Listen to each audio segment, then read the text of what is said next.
নমস্কার, আপনারা দেখছেন রূপম টিভি। নেতাজির জন্মবার্ষিকী আজ 23শে জানুয়ারি।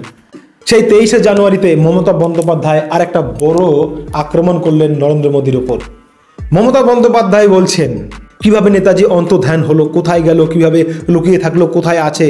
এই যে ফাইল কংগ্রেস সরকার যখন ছিল সেটাকে ধামাচাপা দিয়ে রেখেছিল, বিজেপি আসার সঙ্গে সঙ্গে সেটা উন্মোচন করবে এটা কথা ছিল, কিন্তু মোদী সরকার নাকি সেই কথা রাখেনি। মমতা বন্দ্যোপাধ্যায় নাকি ক্ষমতায় আসার 2 মাসের মধ্যেই সেই ফাইলটা বের করে দিয়েছিলেন, মানে রাজ্যের ক্ষমতায় যে ফাইলগুলো আছে সেগুলো বের করে দিয়েছিলেন, কিন্তু কেন্দ্র সরকার মোদী সরকার নাকি সেই ফাইলগুলো বেরই করছে না, মানে সেই ফাইলটা নিয়ে আর কথাই বলছে না। মমতা বন্দ্যোপাধ্যায় নেতাজির জন্মবার্ষিকীতে আজ বড় অভিযোগ আনলেন মোদির ওপর। মোদি বিজেপি সরকার নেতাজিকে গুরুত্ব দিচ্ছে না, নেতাজির ফাইলটাকে সামনে আনছে না।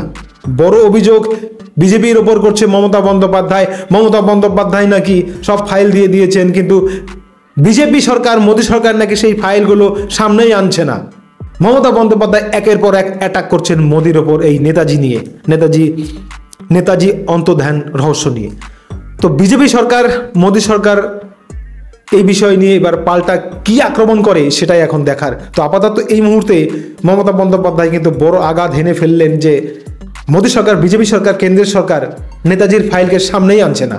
দেখা যাক বিজেপির তরফ থেকে কি আক্রমণটা উঠে আসে। মানে বিজেপি সত্যি সত্যি ফাইল আটকে রাখছে নাকি মমতা সব চালাকি করছে ভোটের জন্য, সেটা এখন ফাঁস হবে। তো সেই দিকেই তাকিয়ে দেখি কি হয়, কি বলে বিজেপি।